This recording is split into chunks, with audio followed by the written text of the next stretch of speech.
शून्यवादी वाक्यदेशतारिणी।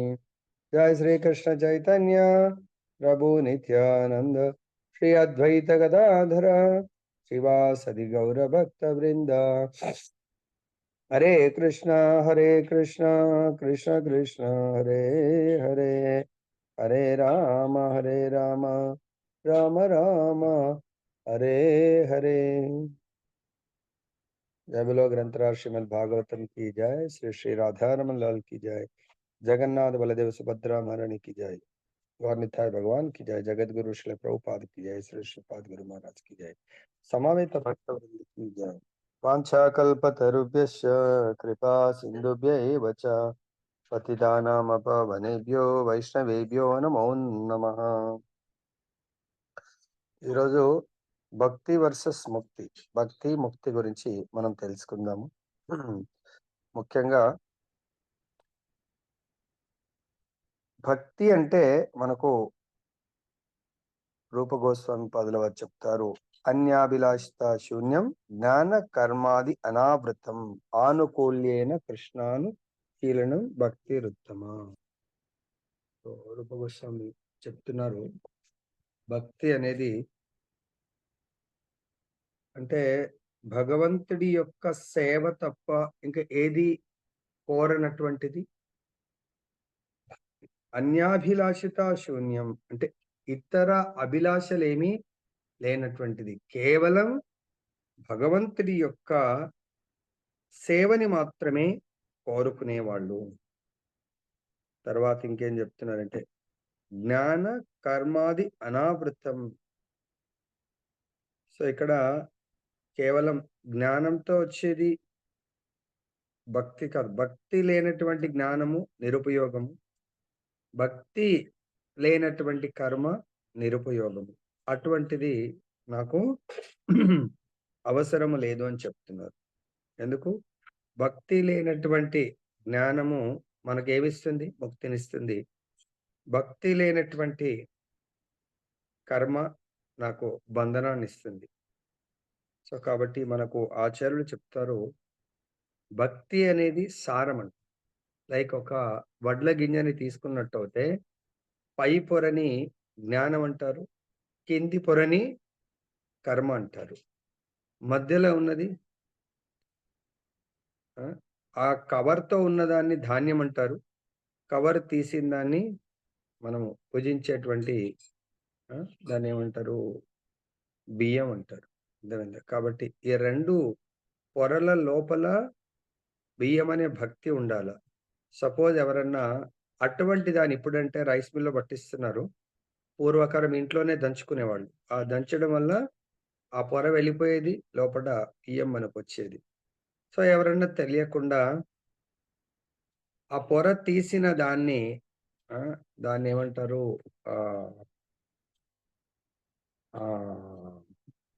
కవర్ని పొట్టుని ఎంత దంచినా కూడా భక్తి అంటే గింజ లేనటువంటి దాన్ని ఎంత దంచినా దాంట్లోంచి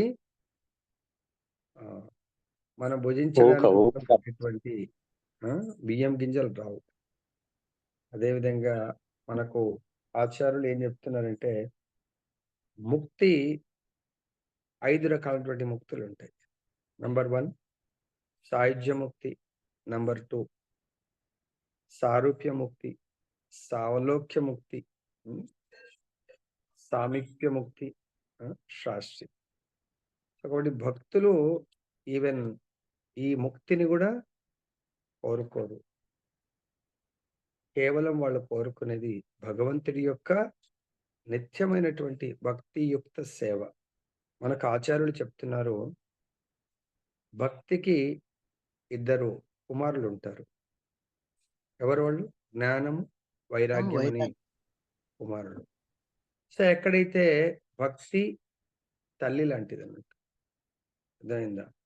సో ఆ తల్లికి 2 పుత్రులు. జ్ఞానంతో వైరాగ్యము రావాలి. జ్ఞాన వైరాగ్యములతో కూడుకున్నటువంటి భక్తి చేసినప్పుడు ముక్తి మనకు రూపాల చెప్తారు, ముక్తి ముఖిలితుల అంజలి. సో మన కృష్ణ కర్ణామృతం రాసినటువంటి బిల్వమంగళ్ ఠాకూర్ చెప్తారు. ముక్తికి స్థానం లేదు. ముక్తి మన గడప గేట్ బయట రోజు రెడీగా ఉంటదంట. ఏమన్నా అవకాశం ఇస్తారా అని జెప్పేసి. చాలామంది చతుర్విధ పురుషార్థాల్లో ధర్మ, అర్థ, కామ లాస్ట్‌కి మోక్షం గావాలంటారు. మరి ఆ మోక్షంలో మనకు చెప్తారు ఆచార్యులు, మారీచుడికి గూడా మోక్షం వస్తదంట. మారీచుడంట రావణాసురుడు వెళ్ళినప్పుడు ఈవెన్ ప్రతి ఆకు మీద కోదండరాముడు కనబడతా ఉంటాడట. అంటే చూడు ఆయన గూడా ఈ విశ్వంలో ప్రతి దగ్గర రాముడిని చూస్తా ఉన్నాడు. కానీ భక్తితో చూడట్లేదు. భయంతో చూస్తా ఉన్నాడు. సో, కాబట్టి అటువంటి వాడికి గూడా ముక్తొచ్చింది. ఓకే. కానీ భక్తి లేనటువంటి ముక్తి. అదే విధంగా కంసుడు గూడా భగవంతుని ప్రతి క్షణం మృత్యు రూపంలో కృష్ణుడిని చూస్తా ఉన్నాడు. నిద్రలో గూడా కృష్ణుడిని చూస్తా ఉన్నాడు. కలవరిస్తా ఉన్నాడు. ఆయనకు కూడా ముక్తొచ్చింది. కానీ అది భక్తితో కూడుకున్నటువంటి ముక్తి కాదు. సో, కాబట్టి ఇక్కడ పూతనకు గూడా వచ్చింది. పూతనకు కూడా స్థానం ఇస్తాడు. కానీ యశోద అమ్మ ఈక్వల్ స్థానం పూతనకు దొరకదు. కాబట్టి మనందరం గూడా చేస్తున్నాం. ముక్తి కొరకు భక్తులు భక్తి చేయరు. భక్తులు కేవలం వాళ్ళ సహజ ధర్మమైనటువంటి ఇప్పుడు మనం గాలి పీలుస్తున్నాం. ఏదో నేను జీవించాలా, జీవించాలని జెప్పేసి నేను ఇంకొక రోజు లేకపోతే ఒక సంవత్సరం, 10 సంవత్సరాలు జీవించాలనుకుంటూ మెడిటేట్ జేస్తూ ఎవరైనా గాలిని పీలుస్తారా? గాలి పీల్చడం అనేది న్యాచురల్ ప్రాసెస్. ఎవరికది ఎవరైతే గాలి పీల్చట్లేదో ఎక్స్‌టర్నల్‌గా పెట్టారో సిలిండరో లేకపోతే ఇంకేదో, అమ్మో! నేను ఈ సిలిండర్ ఆగిపోతే నేను చనిపోతాను. సిలిండర్‌ని చూసుకుంటా ఉంటారు ఆళ్ళెప్పుడు. సో, వెంటిలేటరు లేకుంటే అది ఇంకా అది ఉండాలా? లేకుంటే వాళ్ళ అటెండెంట్స్ అన్నా చూస్తారు. ఏ జాగ్రత్తగా కొన్నిసార్లు మాస్క్ తీసేసిర్రనుకోండి, సిలిండర్‌కి పెడితే అది లేకుంటే చనిపోతారు. కానీ సహజంగా ఆరోగ్యవంతులైన వాళ్ళు గాలొస్తుందా లేదా చెక్ చేసుకుందాము. నేను పిలుస్తున్నానా లేదా అంటారా? అనరు. అలా నిజమైన భక్తుడు నేచురల్ సహజ సిద్ధంగా భక్తిని చేసుకుంటూ ముందుకు వెళ్తా ఉంటాడు. జీవనాన్ని సాగిస్తాడు. అది నిజమైనటువంటి హ్మ్. జీవన విధానము. ముక్తి కొరకు జీవించేవాళ్ళు జ్ఞానులు నిరాకార బ్రహ్మజ్యోతిలో మెర్జ్ అయిపోవాలనుకునేవాళ్ళు ముక్తి. కానీ అటువంటి ముక్తి మనకు నిజమైనటువంటి ఏమంటారు శాపం లాంటిది. కాబట్టి మనకిప్పుడు ముక్తి కావాలా? భక్తి కావాలా? అనేది చాలా డీటెయిల్‌గా మనము చర్చిద్దాం. శ్రీ మైత్రేయుడు పలికెను. తల్లి వచనమును ఆలకించిన కపిలదేవుడు ఆమె ప్రయోజనము నెరగగలిగెను. ఆ జనని గర్భం నుండి జన్మించినందున ఆమె ఎడ అతడు మిగుల దయాళువయ్యెను. ఆ విధంగా అతడు గురు శిష్య పరంపరలో ప్రాప్తించెడి సాంఖ్య తత్వమును, భక్తి మరియు యోగము యొక్క సమ్మేళనమును వివరించెను. సో, తన జనని అందుగురించే పుత్రుల యొక్క ముఖ్యమైనటువంటి ధర్మము తన తల్లి, తండ్రులు ఏం కోరుకుంటున్నారో అది ఇవ్వటము వాళ్ళ యొక్క ధర్మం. ఏం ధర్మము? సంతానం యొక్క ధర్మమేంటి? దాని కొరకు నాకు భక్తి యోగాన్ని కోరుకుంటుంది. నెక్స్ట్. కపిల భగవానుడు పలికెను. ఇంద్రియములు దేవతలకు ప్రాతినిధ్యములు. వేద ఉత్తర్వులను అనుసరించి కర్మను రణించితే వాటి సహజ ప్రవృత్తి కావలెను. సో, నిన్న గూడా చాలా డీటెయిల్‌గా డిస్కషన్ వచ్చింది మనకు. ఇంద్రియములు వేద ఉత్తర్వులను అనుసరించి కర్మను రణించుటే. ఇంద్రియాలు దేవతలకు ప్రాతినిధ్యం వహిస్తాయంటున్నారు. దానికి ఇంతకు ముందు గూడా చాలా సార్లు చెప్పడం జరిగింది. ఇప్పుడు హ్యాండ్స్ ఇంద్రుడికి ప్రాతినిధ్యం వహిస్తాయంటారు. అలా డిఫరెంట్ డిఫరెంట్ అంగాలు ఒక్కొక్క దేవతకు ప్రాతినిధ్యం. మరి దేవతలు ఏ విధంగా దేవతలు ఏం జేస్తున్నారు? దేవతలు భగవంతుడి యొక్క అంగములు. భగవంతుడి విరాట్ రూపంలో వాళ్ళ అంగాలు. ఎట్లయితే మన శరీరంలో మన ఇంద్రియాలు హోల్ బాడీకి కోఆపరేట్ జేస్తాయి. ముఖ్యంగా ఈ శరీరము శక్తిని పొందాలి అంటే ఎక్కడి నుంచి జనరేట్ అవుతది శక్తి? ఉదరం నుంచి. కాబట్టి అన్ని పార్ట్స్ కలిపి భోజనం ఉదరానికి అందించడానికి ప్రయత్నం చేయాలి. సో, కాబట్టి ఇక్కడ ఇంద్రియాలన్నీ గూడా అవి తనంతట తాను భోగించాలనుకున్నా శక్తి లేనిది భోగించలేవు. కాబట్టి ఎలాగైతే ఉదరం చాలా ఇంపార్టెంటో, ఇంద్రియాలన్నీ గూడా దేవతలకు ప్రాతినిధ్యం వహిస్తాయి. ఆ దేవతలు ఎవరికి ప్రాతినిధ్యం వహిస్తున్నారు? భగవంతుడికి. భగవంతుడి యొక్క ప్రతినిధులు దేవతలు. మన ఇంద్రియాలు దేవతల ప్రతినిధులు. దేవతలు భగవంతుడి సేవలో సదా నియుక్తమవుతారు. మన ఇంద్రియాలు భగవంతుడి సేవలోనే నియుక్తం కావాలి. అది సహజ ప్రవృత్తి అంటున్నాడు. ఇంద్రియములు దేవతలకు ప్రాతినిధ్యమైనట్లుగా మనస్సు దేవదేవునికి ప్రాతినిధ్యం వహించును. సేవయే దాని సహజ ధర్మము. ఆ సేవా భావమును నిర్హేతుకముగా భగవద్భక్తి యందు నెలకొల్పినప్పుడు అది ముక్తి కన్నను పరమోత్తమైనదిగా కాగలదు. సో, ఇక్కడ సేవ, ఇంద్రియాలు అనేది సేవ చేస్తా ఉంటాయి. కానీ ఎవరిని సేవించాలి అనేది ఇక్కడ ముఖ్యమైనది. ఇంద్రియాల సేవ వల్ల మనము బం ఈ భౌతిక ప్రపంచంలో బందీ అవ్వటమా, బంధ విముక్తులమవ్వటమా అనేది చూసుకోవాలి. బందీ అవ్వాలన్నా ఇంద్రియాలు ముఖ్య కారణం. ఇంద్రియాల యొక్క సేవ వల్ల. బంధ విముక్తులమన్నా అవ్వాలన్నా గూడా ఇంద్రియాల యొక్క సేవనే ముఖ్యం. ఈ ఇంద్రియాలను సేవించినప్పుడు, ఇంద్రియ భోగం కొరకు సేవించినప్పుడు మనము ఈ భౌతిక ప్రపంచంలో బందీలాగా మనము ఎట్లయితే నేరస్తులని ఆహ్, ప్రభుత్వము, పోలీస్ డిపార్ట్‌మెంట్ వ వాళ్ళని అరెస్ట్ చేసి శిక్షిస్తుంది.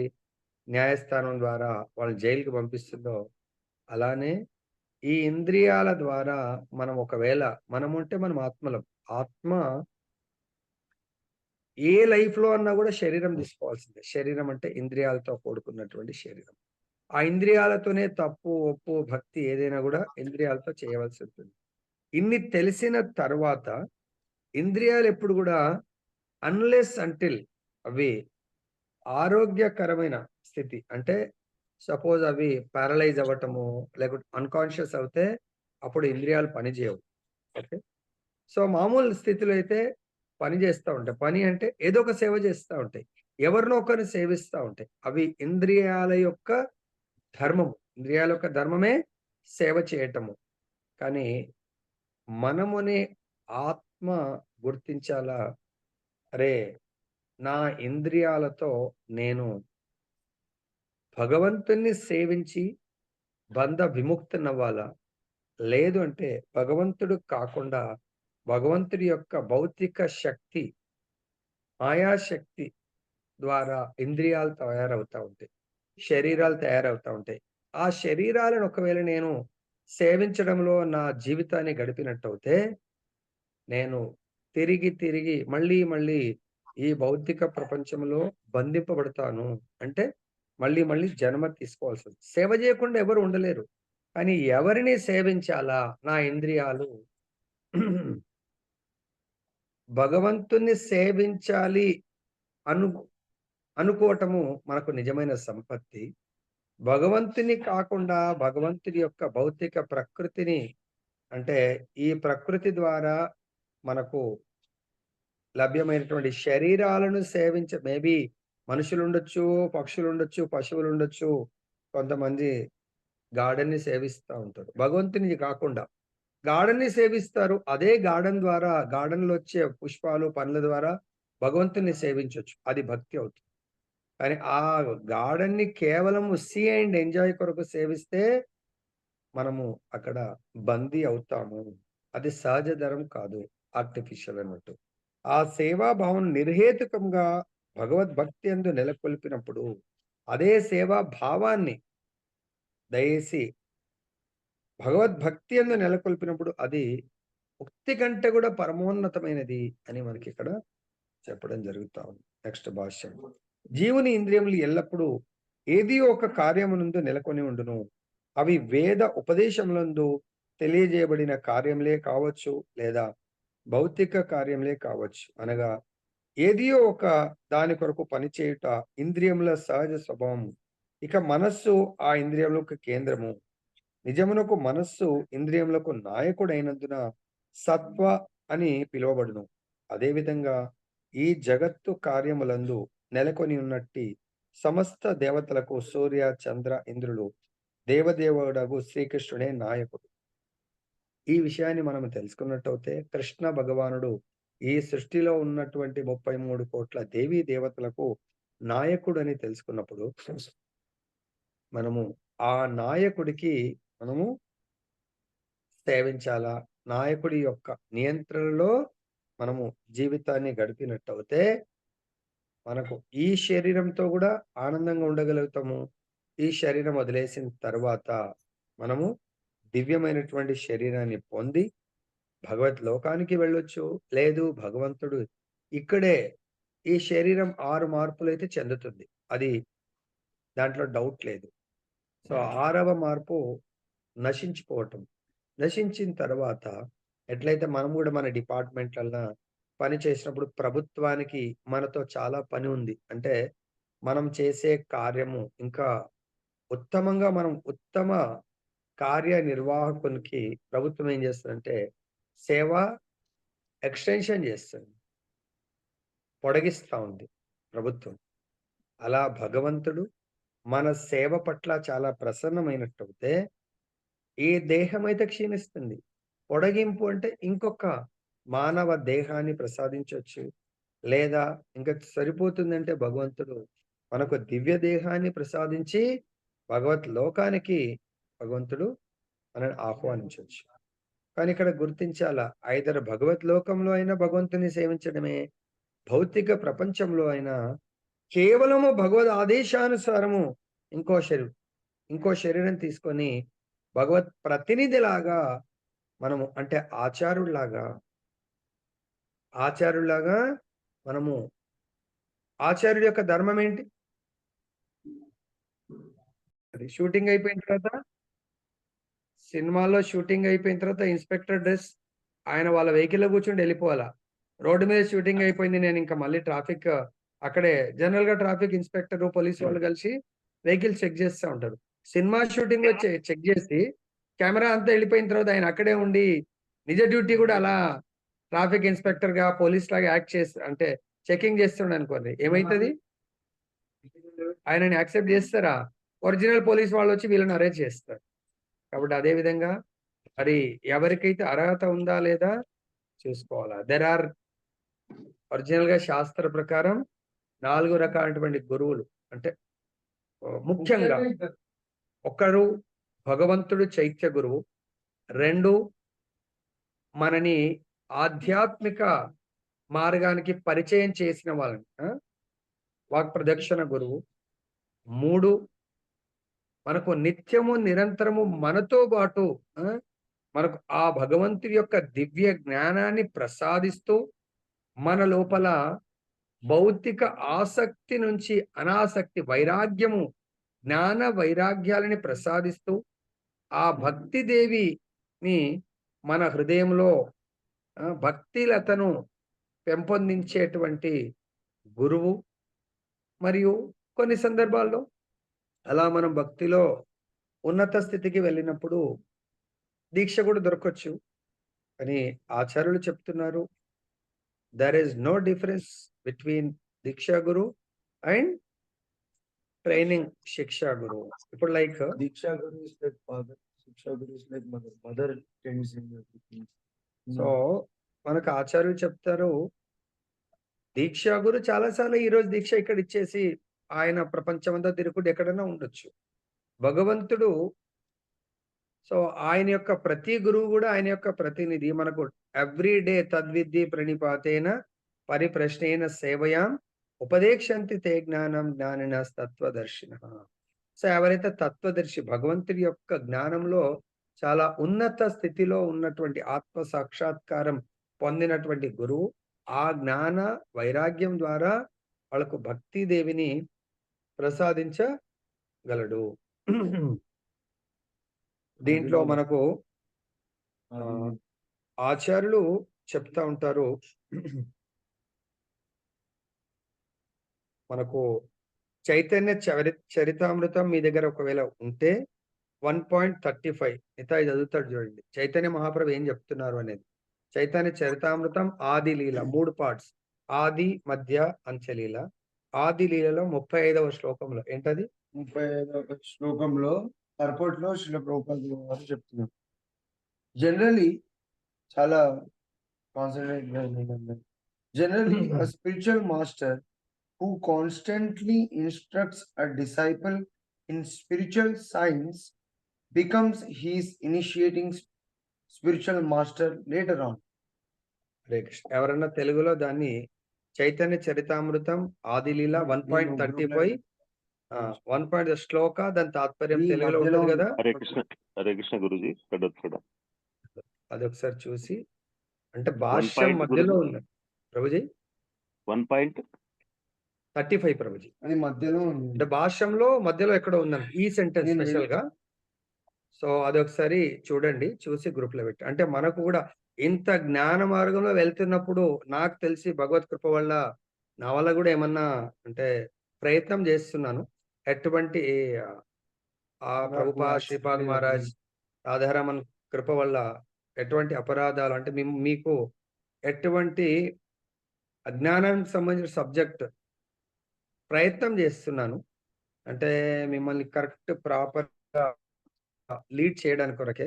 ఎక్కడన్నా నేను చెప్పడంలో కూడా పొరపాట్లు జరిగితే అది నా యొక్క అజ్ఞానము. ఏదైనా ప్రాపర్ గా చెప్తున్నా అంటే ప్యూర్లీ నా యొక్క గురుదేవులైనటువంటి శ్రీపాద్ మహారాజ్, సో ఆయన గురుదేవైనటువంటి ప్రభుపాద్ మన ఆచార్యుల యొక్క కృప. నా వల్ల కూడా ఎప్పుడన్నా తెలియకుండా బై నా టంగ్ స్లిప్ అయ్యి ఏదన్నా చెప్తే చెప్పొచ్చు, దాన్ని మన్నించండి. ఎందుకంటే నేను కూడా బిగినర్నే. సో కాబట్టి ఈ విధంగా గురువు అన్నప్పుడు మనం అర్థం చేసుకోవాలి ఏంటని ఇమ్మీడియట్ గా. ఓహో, గురువుకు ఆల్రెడీ మన గురువు గారు ఎన్నో సార్లు గురు శిష్య ఈ బుక్ లోంచి ఎన్నో సార్లు చెప్పాను. 5.5.18 what is the meaning of Guru according to that శ్లోక.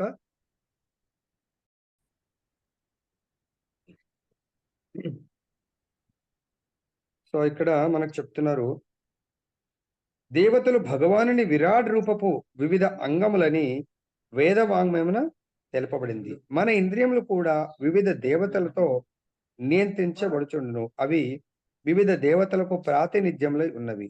మనస్సు దేవదేవునికి ప్రాతినిధ్యము అనగా మనస్సు ఆధ్వర్యంన గల ఇంద్రియములన్నీ దేవతల ప్రభావమున పనిచేయును. మనం కూడా బాహ్య ప్రపంచంలో ఎన్నో డిపార్ట్మెంట్స్ లో పనిచేస్తున్నాము. మన డిపార్ట్మెంట్ చీఫ్ వచ్చి హెడ్ క్వార్టర్ లో ఉంటారు. స్టేట్ గవర్నమెంట్ అయితే హైదరాబాద్ లో, సెంట్రల్ అయితే జనరల్ గా ఢిల్లీ లేకపోతే ఇంకేదైనా మేజర్ ఆ సిటీస్ లో ఉండొచ్చు. ఓకే, సో మిగతా వాళ్ళందరూ కూడా ఇప్పుడు సెంట్రల్ గవర్నమెంట్ ఆదేశాలన్నీ కూడా ప్రెసిడెంట్ ఆఫ్ ఇండియా ఆయన పేరు మీద వెలువడుతూ ఉంటాయి అన్నాడు. సపోజ్ ఈవెన్ మా అపాయింట్మెంట్ లెటర్స్ కానీ అవన్నీ కూడా. ఎందుకు మరి ఆయన డైరెక్ట్ ప్రత్యక్షంగా ఉంటాడా? ఉండడు. సో కాబట్టి వాళ్ళ ప్రతినిధులు ఉంటారు అన్నట్టు. ఆ ప్రతినిధుల ద్వారా ఆ యొక్క డిపార్ట్మెంట్ లో ఉన్నటువంటి కార్యాలన్నీ జరుగుతూ ఉంటాయి. సో ఈ సృష్టిలో కూడా మనము అనే ఆత్మలము శరీరం తీసుకున్నాము అంటే, సో మనము పంచభూతాలు అంటే, సో దాంట్లోనే మనకు తెలుస్తుంది పంచభూతాలలో ఒక్కొక్క దానికి ఒక్కొక్క దేవత ఉన్నారు. గాలికి, నీటికి, అగ్నికి కదా, భూమికి, ఇతర ఆకాశానికి, అలా డిఫరెంట్ దేవతలే ఉన్నారు. తర్వాత మన ఈ స్థూల శరీరం మరి ఆ పంచభూతాలతో కూడుకున్నది. దాని మీనింగ్ ఈ శరీరము ఆ దేవతలందరికీ ప్రాతినిధ్యం వహిస్తుంది. మరి దేవతలు ఎప్పుడైతే భగవంతుణ్ణి సేవిస్తున్నారో మరి బై డిఫాల్ట్ మన ఇంద్రియాలు కూడా ఆ భగవంతుణ్ణి సేవించాలి.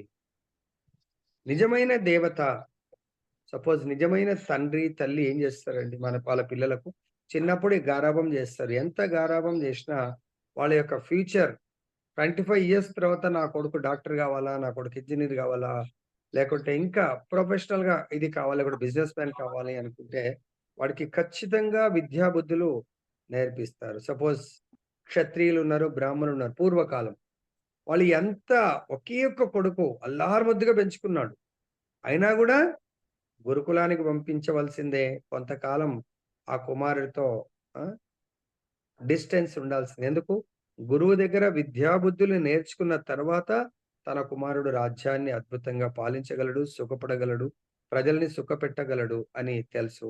అదేవిధంగా బ్రాహ్మణుడు గూడా ఈ యొక్క రాజ్యానికి ఆయన రాజగురువు గాని, లేకుంటే రాజ్యంలో ఉన్న ప్రజలందరికీ గూడా మేలు జరిగేటువంటి యజ్ఞయాగాదులు చేయాలంటే, ఆ బ్రాహ్మణుడు గూడా తల్లిదండ్రికి దూరంగా ఉంటూ విద్యాబుద్ధులు గురుకులంలో నేర్చుకోవాల్సిందే. అంటే విద్యాబుద్ధులు అంటే ఏంటి? ఈ ఇంద్రియాలను క్షత్రియ ధర్మం కొరకు పని చేపియాలా? క్షత్రియుడు అంటే రాజు, రాజు కూడా భగవంతుడి యొక్క ప్రతినిధి. బ్రాహ్మణుడు కూడా భగవంతుడి యొక్క ప్రతినిధి. మరి ఆ ప్రతినిధి అంటే భగవంతుడు ఏ విధంగా అదే బ్రాహ్మణుడు గురుకులంలో నేర్చుకున్నాడు విద్య, క్షత్రియుడు గురుకులంలో నేర్చుకున్నాడు. బ్రాహ్మణుడికి గురువు గారు ఏ విధంగా సో బ్రహ్మ జ్ఞానాన్ని బోధించి ఆయన రాజ్య పాలన సక్రమంగా ధర్మం ప్రకారం జరిగేట్టుగా చూస్తాడు బ్రాహ్మణుడు. అదే క్షత్రియుడు బ్రాహ్మణుడిని గురువుగా స్వీకరించి, ఆ బ్రాహ్మణుడి యొక్క ఆదేశానుసారం గురువుగారి యొక్క ఆదేశానుసారము రాజ ఋషిలాగా ఆయన పరిపాలన చేస్తా ఉంటాడు. దాని కొరకు మనము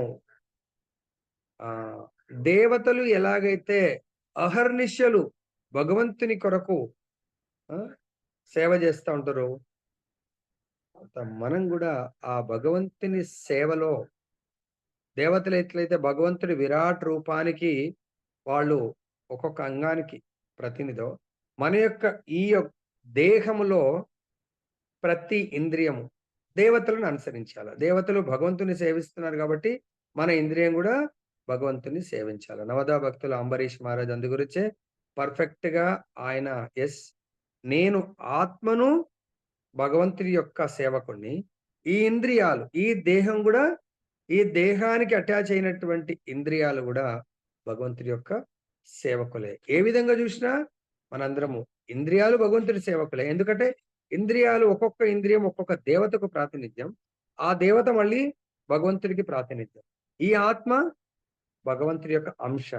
మమైవాంశో జీవలోకే జీవభూత సనాతన. మనము భగవంతుడి అంశ.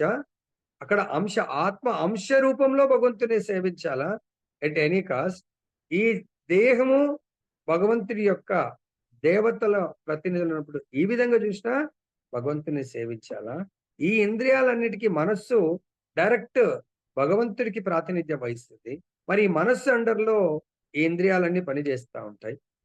సో కాబట్టి ఈ విధంగా చూసినా కూడా మనస్సు భగవంతుడి ప్రతినిధి కాబట్టి ఇంద్రియాలను భగవత్ సేవలో నియుక్తం చేసినప్పుడు మనం చాలా ఆరోగ్యంగా ఉన్నట్టు, లేదంటే మనము అనారోగ్యంతో ఉన్నట్టు భగవంతుని సేవలో నియుక్తం కాకుండా ఉంటే. ఆ సేవా కార్యము దేవదేవుని పైననే లక్షితమైనప్పుడు ఇంద్రియములు వాటి సహజ స్థితి అందున్నవని భావము. చూడండి, ఆ సేవా కార్యము. సో కొన్నిసార్లు దేవతలు కూడా భోగించాలనుకుంటా ఉంటారు. ఆ భోగ ప్రవృత్తి వల్ల వాళ్ళకు కూడా పనిష్మెంట్ దొరుకుతుంది. ఇప్పుడు ఇంద్రుడు భోగించాలనుకున్నప్పుడు అది అధర్మమైతే ఇంద్రుడికి కూడా పనిష్మెంట్ అవుతుంది. తర్వాత ఈవెన్ బ్రహ్మదేవుడు కూడా ఎప్పుడన్నా ఆయన కూడా భగవంతుడి లీలలను ఆయన భగవత్ లీలలుగా భావించకుండా ఇది భగవంత్ లీలలా కాదా టెస్ట్ చేద్దాము అన్నప్పుడు ఆయన కూడా పనిష్మెంట్ వస్తుంది. సో అప్పుడు ఆ ప్రాయశ్చిత్తం కొరకు వాళ్ళు కూడా భగవంతుని వేడుకుంటూ ఉంటారు. ఆ విధంగా బ్రహ్మదేవుడికి భగవంతుడి కృష్ణ లీలలో అపరాధానికి వేడుకుంటే, చైతన్య మహాప్రభు లీలలో హరిదాస్ ఠాకూర్‌గా ఏ జన్మని ఇవ్వండి, కానీ మీ సేవ చేసుకునే మహద్భాగ్యాన్ని కల్పించండి అంటే, హరిదాస్ ఠాకూర్‌గా జన్మ తీసుకొని భగవంతుడి యొక్క ఏ సేవ చేస్తాడు హరిదాస్ ఠాకూర్? కష్టాలను భరిస్తాడు హరిదాస్ ఠాకూర్. కాబట్టి అది ఆరోగ్యమైనటువంటి పరిస్థితి మనం భగవత్ సేవలో నియుక్తం అవ్వడము. ఇది నిన్న మహారాజు గారు కూడా చాలా చక్కగా చెప్పారు. ఆత్మ యొక్క స్థితి. సో మనము సపోజ్ మనం ఆరోగ్యం బాలేదని పడుకున్నామనుకోండి, మన ఇంద్రియాలు పనిచేయవు. మనం ఇంకా ఏ సేవను చేయవవి. Bed rest. సో బెడ్ రెస్ట్‌లో మనము ఏదో ఉన్నామంటే ఉంటాం గానీ ఏమీ ఎంజాయ్ చేయలేము. కాబట్టి దయచేసి ఇక్కడ అన్యాభిలాషిత శూన్యం. సో భగవంతుడి యొక్క అభిలాష కాకుండా మనం భౌతిక అభిలాషను కోరుకున్నట్టయితే మనము అనారోగ్యంతో బాధపడుతున్నట్టు. అది నిజంగా ఆనందాన్ని ఇవ్వదు. మనకు కూడా ఎప్పుడన్నా ఆరోగ్యం నేను అందు గురించే కొన్ని క్వెషన్స్ మహారాజుకి అడిగాను. మంచి ఆన్సర్, చాలా చర్చ, వండర్‌ఫుల్ చర్చ ఉంది. సపోజ్ మనకు 2 ఆప్షన్స్ ఉంటాయి. నిన్న మహారాజ్ గారు ఏదైనా దావత్ జరిగినప్పుడు, ఫంక్షన్ జరిగినప్పుడు చాలా వెరైటీస్ ఉంటాయి. ఆ వెరైటీస్‌లో మనకు నచ్చిన వెరైటీని మనం చూజ్ చేసుకుంటా ఉంటాం. దాంట్లో తినేసి భోజనం సంపూర్ణం చేస్తాం. అదే విధంగా మనకు కూడా భగవంతుడు ఆప్షన్స్ ఇస్తాడు. సో ఒకటి భక్తి ఆప్షన్, ఇంకోటి భుక్తి ఆప్షన్. భక్తి, భుక్తి. హ్మ్. కొంతమంది ఏమంటారు? భక్తి కాములు, ముక్తి కాములు, భుక్తి కాములు. భక్తి కాములు ఎప్పుడు కూడా భగవత్ సేవను కోరుకుంటారు. ముక్తి కాములు భగవంతుడి సేవను కోరుకోరు, భౌతిక సేవను కోరుకోరు. దేర్ ఇస్ నో సేవ. అదే నిరాకార బ్రహ్మంలో మెర్జ్ అయిపోవటం. వాళ్ళని ముక్తి కాములు అంటారు. భుక్తి కాములు ఎప్పుడు ఈ దేహాన్ని సుఖపెట్టాలని ఆలోచిస్తా ఉంటారు. వాళ్ళు భుక్తి కాములు. మరి మనం ఏ కాములం కావాలా? దేన్ని కోరుకోవాలా? భగవద్భక్తులు దేన్ని కోరుకుంటారు? భక్తి కావాలి. భక్తిని కోరుకుంటా ఉంటారు కదా! చైతన్య మహాప్రభు శిక్షాష్టకంలో ఏమన్నా శ్లోకం ఉందా? మనకు ప్రసాదించారు. సో వాళ్ళు నిజమైన భక్తి కాములు. భక్తిని కోరుకునే వాళ్ళు జనాల్ని కోరుకోరు, ధనాన్ని కోరుకోరు. తర్వాత మంచి మంచి అందమైన అమ్మాయిల్ని కోరుకోరు. తర్వాత పెద్ద పెద్ద కవిత్వాలు అంటే వల్లించడం, అంటే లెక్చర్స్, సరే నేను మంచి వక్తనైపోవాలా, ఏమీ కోరుకోరు. భౌతిక పేరు, ప్రతిష్ట దేన్ని కూడా కోరుకోరు. వాళ్ళు కోరుకునేది కేవలం అహైతుకి భక్తి. అంటే నిర్హేతుకమైనటువంటి ఎటువంటి స్వార్థం, ఎటువంటి దానివల్ల నాకు ఈ దేహ ప్రయోజనం ఏమీ ఉండకూడదు. అటువంటి భక్తిని కోరుకుంటాం. ఇవన్నీ కూడా మనం ఇందాక చెప్పినయి. అవన్నీ ఏమిస్తాయి మనకు? ధనాన్నిస్తాయి. మనకు భక్తికి నష్టం జరుగుతుంది. తర్వాత పేరు, ప్రతిష్ట వచ్చింది. మనకు భక్తి నష్టమవుతుంది. సో కాబట్టి దయచేసి గుర్తుపెట్టుకోండి. మనము నిరంతరము శ్రీకృష్ణ భగవానుడు ఋషికేశుడి రూపంలో, ఋషికేశుడు అంటే ఇంద్రియాలన్నిటికీ కూడా యజమాని. ఇంద్రియాలు అంటే దేవతలకు, దేవతలందరికీ కూడా దేవాది దేవుడు.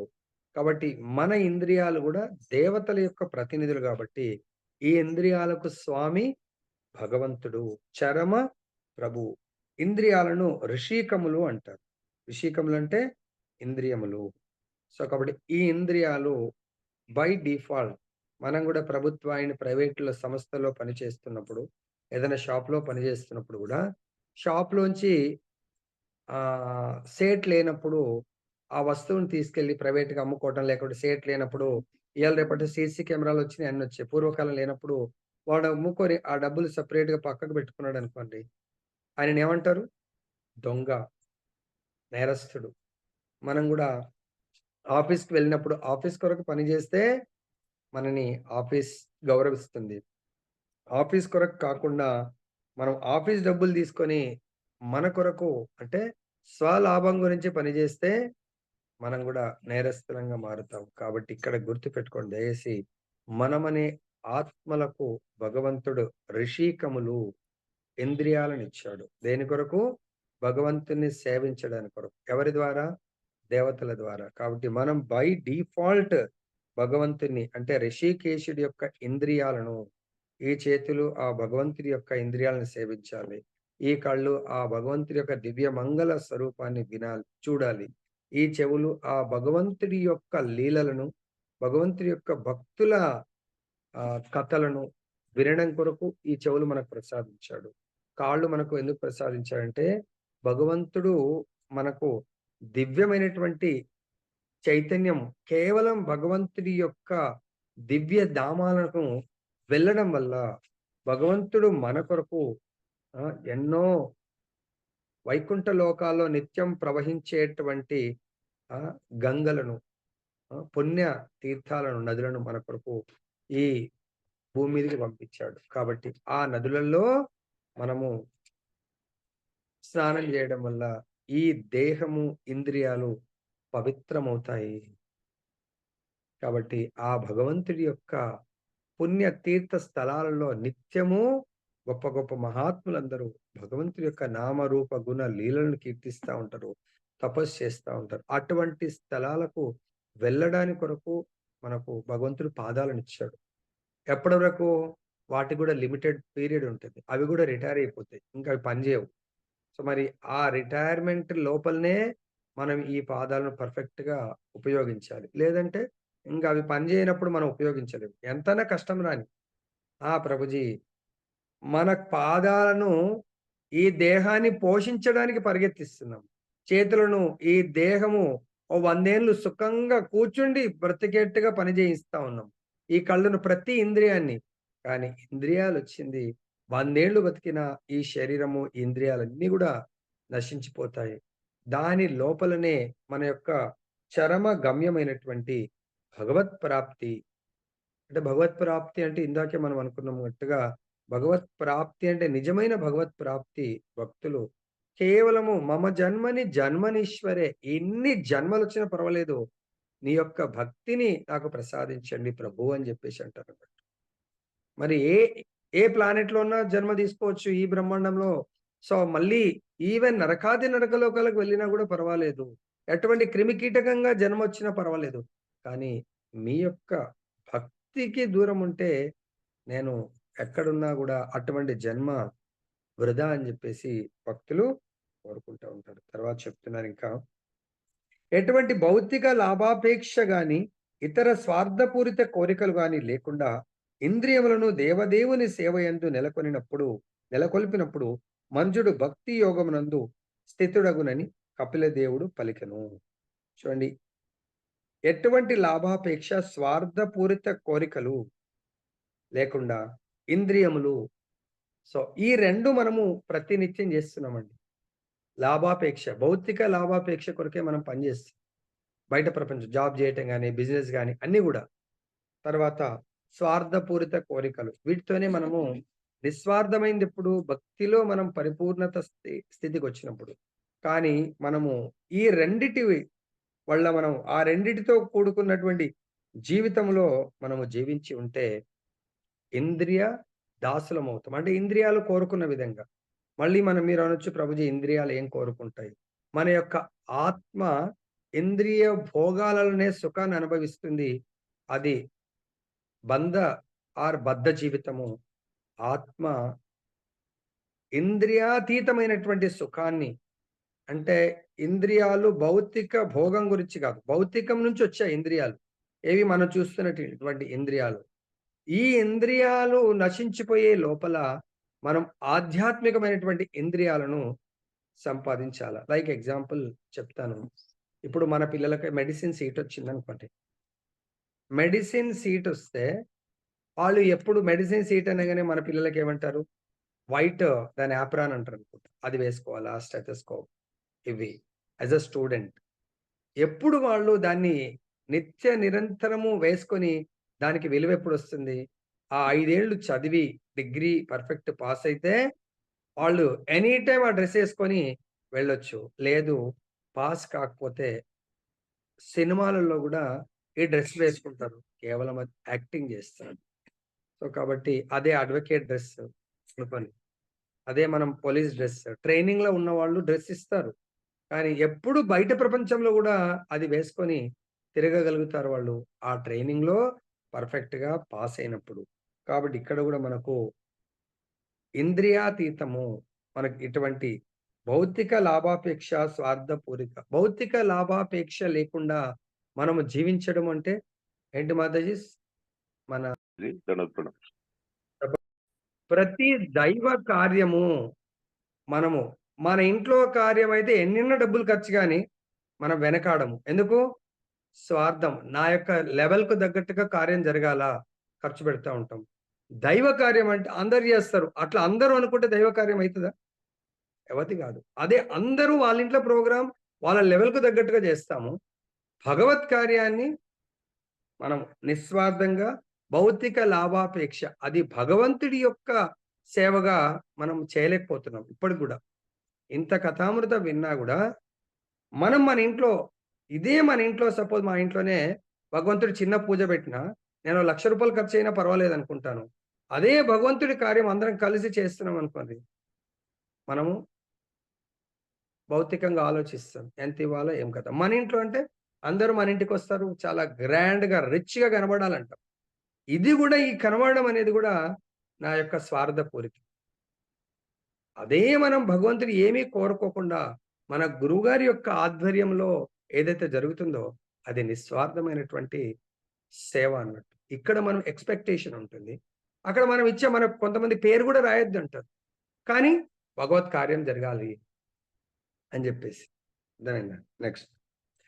ఇంద్రియం దేవదేవుని సేవ యందు మన మన ఇంద్రియాలని భౌతికంగా ఎంతో సంపాదించడానికి ఎంతో అన్నిటికీ వాడుతున్నాము.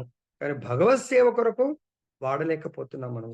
అక్కడ రాని వాళ్ళు గూడా మన వాళ్ళే, మన భక్తులు కొంతమంది కాన్ఫరెన్స్‌కి కూడా డబ్బులిచ్చారు. వాళ్ళు రాకున్నా గూడా. అర్థమైందా? సో, వాళ్ళ దగ్గర డబ్బుంది కాబట్టి డబ్బు ద్వారా సేవ చేస్తా ఉన్నారు. నెక్స్ట్. అటువంటి సేవాభావము సిద్ధి మోక్షము కన్నను పరమోత్తమైనది. దేవదేవుని సేవ అభిలాషయగు భక్తి ముక్తి కన్నను దివ్య స్థితి అందున్నట్టిది. ఆ విధంగా భక్తి అనునిది ముక్తికి తర్వాత స్థితి వంటిది. ముక్తుడు కానిదే ఎవ్వడును ఇంద్రియములను భగవత్ సేవలో నెలకొల్పజాలడు. ఇంద్రియములను భోగానుభవపరమైన భౌతిక కర్మలయందు గాని లేదా వేద నిర్దేశిత కర్మలయందు గాని నెలకొల్పినప్పుడు ఏదో ఒక హేతు ఉండవచ్చును. కానీ అవి ఇంద్రియములను కృష్ణ సేవ యందు నెలకొల్పినప్పుడు ఎటువంటి హేతు ఉండబోదు. అదే అనిమిత్త అని పిలువబడును. మనస్సు యొక్క సహజాపేక్ష అదే. సారాంశమేమనగా మనస్సు వైదిక ఉత్తర్వులచే గాని భౌతిక లా కలాపములచే గాని గతి తప్పకుండా కృష్ణ భక్తి రసభావన యందే, అంటే శ్రీకృష్ణ భగవాని భక్తియుక్త సేవ నెలకొనినచో అట్టి స్థితి అత్యంత అభిలషణీయమగు భవబంధ విముక్తి కనును పరమోత్తమైనది. అందుగురించే మన యొక్క భక్తియుక్త సేవ ఎట్లయితే ఈ ఇంద్రియాలకు మాస్టర్ మనస్సు అంటున్నాడు, ఇంద్రియాలు దేవతలకు ప్రతినిధి, మనస్సు భగవంతుడికి ప్రతినిధి అన్నట్టుగా మనకు కూడా మనమనే ఈ ఆత్మకు భగవత్ ప్రతినిధి లాగా భగవంతుడు స్వయం తనే గురు రూపంలో మన ముందు మన కోరిక మేరకు ప్రత్యక్షమవుతాడు. మనం భగవంతుని సేవించాలని నిజంగా భావించే వాళ్ళు ఆ గురువు గారి యొక్క డైరెక్షన్‌లో భక్తియుక్త సేవ కేవలం మనకంటూ ఫ్రీడమ్ కాదు. మనం గురువుగారు ఏ విధంగా చేద్దాం? సో, ఈ కార్యాన్ని ఎలా చేద్దాం? సపోజ్ ఇప్పుడు మన జన్మాష్టమి ఉంది. ఇప్పుడు హైదరాబాద్‌లోనే ఎన్నో సెంటర్‌లలో చేస్తా ఉన్నారు. మనం గూడా ప్రతి ఒక్కరు గూడా ఒక అథారిటీ అండర్‌లో సేవ చేస్తా ఉంటారు. మనం గూడా మన గురుదేవుల యొక్క ఆదేశాలు గురుదేవులు వాళ్ళ ఇంట్లో చేయరు. దానికి ఒక 1000 మందిని రావాలని గురుదేవ్ అనుకుంటా ఉంటారు. కానీ మనం ఎవ్వరు పని చేయకపోతే 100 మంది కూడా రారు. ఓకే. గురువుగారికి ఏమవుతది? భగవంతుడి కోరికను గురువుగారి ద్వారా భగవంతుడు అంటాడు, ఎట్లాగో చేస్తున్నారు. సో, దాన్ని బిగ్గర్ వేల 1000 మందికి కృష్ణ చైతన్యాన్ని పంచండి.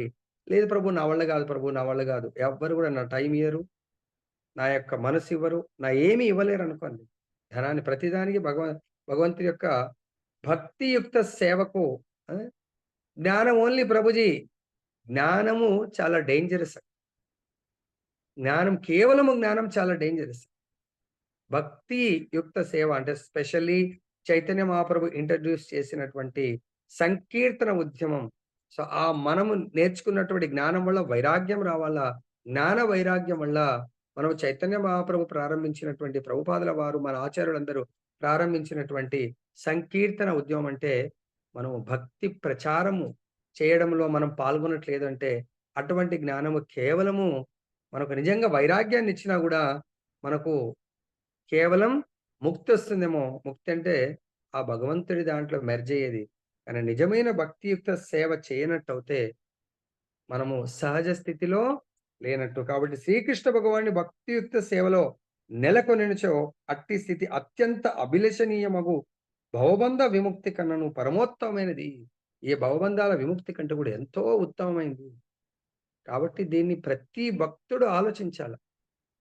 ఎగ్జాంపుల్ మన నిజామాబాద్‌లో మీటింగ్ పెట్టాము. అందరూ ఒక కారణం పోస్ట్ చేస్తాం.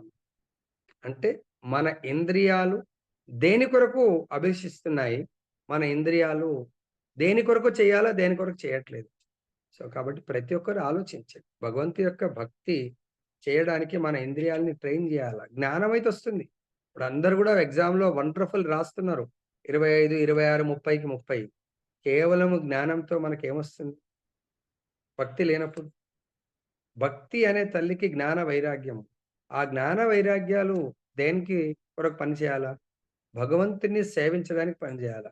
భగవంతుడిని సేవించడానికే మనం పని చేయనప్పుడు ఓకే. ప్రభుపాదుల వారు గూడా అన్నారు. ఆయన ప్రతి కంట్రీకి వెళ్ళినప్పుడు వాళ్ళు చాలా ఉత్సాహంతో ప్రభుపాదుల వారు ఎందుకంటే అప్పటికే ఆయన 70+. ప్రభుపాద చెప్పారు, "నేను ఎక్కువ రోజులు గూడా ఉండలేను." ఆ మాట అనంగానే వాళ్ళు ఏడుస్తా ఉన్నారు. ఎందుకంటే ఏజ్ గదా! ఏజ్ ఎళ్ళిపోతా ఉంటది. మనకు గూడా మన గురుదేవులు గూడా మనని మనమంటే ఆత్మని ఆత్మతో ఉన్నటువంటి ఈ ఇంద్రియాలను సర్వీసింగ్ చాలా దాన్నేమంటారు? ఆయిలింగ్ మంచిగా చేయాలనుకుంటా ఉంటారు. పొద్దున మన కృష్ణప్రభే జపం చేస్తా ఉన్నాం. మన గురుదేవుల దగ్గర మనం దగ్గరగా మనం భక్తి చేస్తా ఉంటే, మనం చేసే దాంట్లో ఏమైనా పొరపాట్లుంటే మనల్ని సరిదిద్దే అవకాశం ఉంటుంది. సో, కాబట్టి దయచేసి చాలా జాగ్రత్తగా భక్తికి అందరూ ఇటువంటి ఆపర్చునిటీ వచ్చినప్పుడు ఎప్పుడు వదులుకోవద్దంట. నెక్స్ట్ భుజించిన ఆహార పదార్థములను జఠరాగ్ని పచనం చేయనట్లుగా జీవుని సూక్ష్మ దేహమును భక్తి యోగము ఎటువంటి ప్రత్యేకమగు యత్నము లేకనే నశింపజేయగలదు. ఎట్లయితే మనం భుజించిన దాని ఆరోగ్యంగా ఉన్నటువంటి ఈ ఉదరము ఎటువంటి దానిని కూడా దాన్ని జీర్ణం చేస్తుంది. అట్లాగే జీవుని యొక్క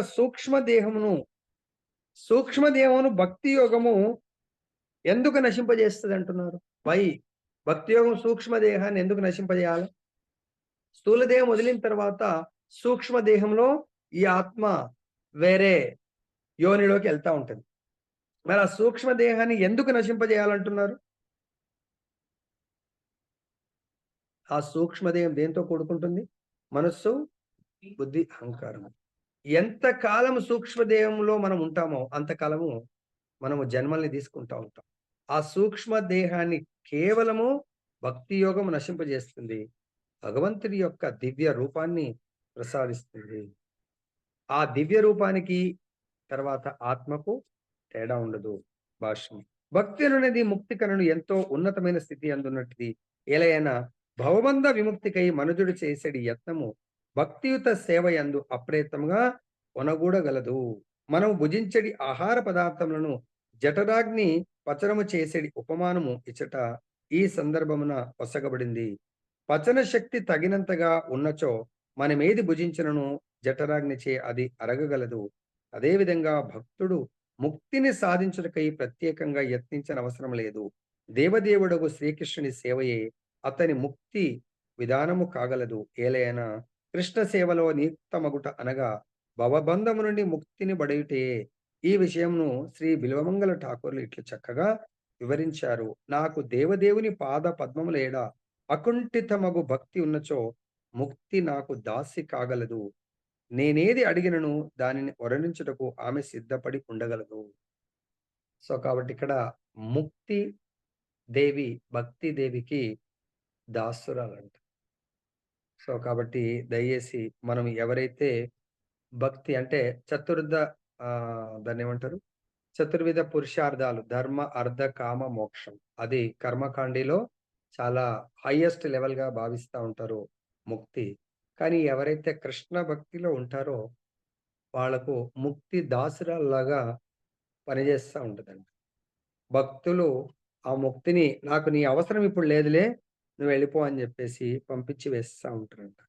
సో, ఎలాగైతే ఆరోగ్యంగా ఉన్న వ్యక్తి ఏది భుజించినా జఠరాగ్ని టైంకు రిలీజ్ అవుతుంది, ఆకలవుతా ఉంటుంది.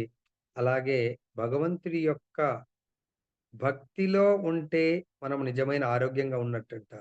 నిజంగా ఆరోగ్యం అంటే నిత్య నిరంతరము శాస్త్ర ఆదేశానుసారము మనం భక్తియుక్త సేవ ఒకవేళ చేసినట్టయితే ముక్తి ఎప్పుడూ మన దగ్గర సెక్యూరిటీ లాగా నిలబడతా ఉంటది. ఏమైనా సేవ దొరుకుతదేమో అని జెప్పేసి. భక్తునకు ముక్తి అనేది ఒక సమస్యే కాదు. ప్రత్యేకమగు యత్నము లేకుండగానే అది ఒనగూడగలదు. కనుకనే భక్తి అనునది ముక్తి కనను లేదా నిరాకారవాది స్థితి కనను మేలితరమైనది. ముక్తిని బడుటకు నిరాకారవాదులు కఠోరమగు తపోనిష్టను ఆచరింతురు. కానీ భక్తుడు మాత్రం కేవలము భక్తి యందు నెలకొనుట ద్వారాను, ముఖ్యంగా హరే కృష్ణ హరే కృష్ణ కృష్ణ కృష్ణ హరే హరే హరే రామ రామ రామ హరే హరే అనే మహామంత్రాన్ని జప కీర్తన కావించుట ద్వారా మరియు శ్రీకృష్ణులకు అర్పించిన ఆహార పదార్థమును ప్రసాద రూపమున భుజించుట ద్వారాను శీఘ్రమే జివ్వను అదుపులోనికి తెచ్చుకోగలడు. జివ్వ నిగ్రహింపబడినంతనే సహజంగా ఇతర ఇంద్రియములన్నీ అప్రయత్నముగా నిగ్రహింపబడగలవు. ఇంద్రియ నిగ్రహమే యోగ విధానపు పూర్ణత్వము. ఇక మనుజుడు భగవత్ సేవ యందు నియుక్తుడైనంతనే అతని ముక్తి ఆరంభమగును. ఈ విధంగా భక్తి యోగము సిద్ధి కన్నను మోక్షము కన్నను అధిక మహిమాన్వితమైనదని కపిలదేవుడు నిర్ధారించి ఉన్నాడు. సో కాబట్టి ముక్తి కొరకు మనకు ఎంతో మంది సిద్ధికాములు యోగ తపస్సు చేసిన వాళ్ళు ముక్తిలో పరిపూర్ణత్వాన్ని పొందలేకపోవచ్చు. లైక్ విశ్వామిత్రుడున్నాడు, 60,000 సంవత్సరాలు తపస్సు చేశాడు. కానీ ఆ తపస్సు యోగ సిద్ధి నుంచి మేనక తన ఇంద్రియాలను కంట్రోల్ చేయలేక మళ్ళీ ఆ మేనక అనే మాయ రూపంలో ఆయన మాయ వలలో పడిపోయి, అంటే జస్ట్ అది లీలలాగా అనుకోండి, ఏదన్నా అనుకోండి, బట్ ఇంద్రియాలు భక్తి యోగం కంటే వేరే యోగంలో ఉన్నప్పుడు అది 100% కంట్రోల్ కాకపోవచ్చు. అదే విశ్వామిత్రుడు అవుట్ ఆఫ్ కంట్రోల్ అయిపోయి మేనకని పెళ్లి చేసుకొని మేనకతో జీవితాన్ని సాగిస్తాడు. అదే హరిదాస్ ఠాకూర్ ప్యూర్ భక్తి యోగంలో ఎవరి ఆధ్వర్యంలో ఆయన జీవిస్తా ఉన్నాడు, చైతన్య మహాప్రభు యొక్క నిర్దేశానుసారం జీవిస్తా ఉన్నాడు. ఆయనని ఆ ఊర్లో ఉన్నటువంటి ద బెస్ట్ అంటే ఫేమస్ వేశ్య వచ్చి హరిదాస్ ఠాకూర్ని తన వలలో పడేసుకోవాలని ప్రయత్నం చేస్తే కేవలం 3 రోజుల్లో ఆ వేశ్యని కూడా మహాభక్తురాలుగా మారుస్తాడు హరిదాస్ ఠాకూర్. ఇది భక్తికున్న మహిమ, అది వేరే దేంట్లో కూడా ఉండదు. భక్తి మరి ముఖ్యంగా దేంతోని భగవంతుడి యొక్క నామరూప గుణ లీలల శ్రవణ కీర్తనల ద్వారా భగవంతుడి యొక్క భక్తియుక్త సేవను ఎంత ఎక్కువ ప్రచార కార్యక్రమాల్లో మనము నియుక్తమవుతామో మన ఇంద్రియాలు చాలా సేఫ్గా ఉంటాయి. మన మనసు ఎక్కువ కూడా భగవత్ ప్రచారంలో ఆ ప్లానింగ్ కానీ ఆ ప్రచార కార్యక్రమాల్లో నియుక్తం అవ్వాలి. అప్పుడు మన మనస్సు ఇంద్రియాలకు బాస్ కాబట్టి మనస్సే దాంట్లో ఉంటే, మనస్సు అంటే లేలే గురుగారు పిలిచారు చలో మనం వెళ్దాం, లేదు మన ఇంట్లో ఇప్పుడు అలంకరణ చేయాలి, లేదా మనం భగవంతుడి యొక్క స్వాధ్యాయం చేయాలి, భగవంతుడి యొక్క చెవులకు మనసు చెప్తుంది లేలే పలానా టైంలో 8:30 వరకు నువ్వు ఎవరికి టైం ఇవ్వద్దు. అలా మన మనస్సు భగవంతుడి పట్ల ఆకర్షితమైనప్పుడు, భగవంతుడికి శరణాగతి అయినప్పుడు ఇంద్రియాలు బై డిఫాల్ట్ శరణాగతి అవుతాయి. సో కాబట్టి దయచేసి సో ఈ విధంగా భక్తియుక్త సేవను కపిల భగవానుడు కూడా బోధిస్తున్నారు. సో చేస్తూ మన జీవితాలను ముందుకు నడిపించాలని కోరుతూ ముగిస్తున్నాను. జయ బలో గ్రంథరాజ్ శ్రీమద్ భాగవతం की जय, श्री श्री राधा रमन लाल की जय, जगन्नाथ बलदेव सुभद्रा महारानी की जय और निताय भगवान की जय, जगत गुरु श्री प्रभुपाद की जय, श्री श्रीपाद गुरु महाराज।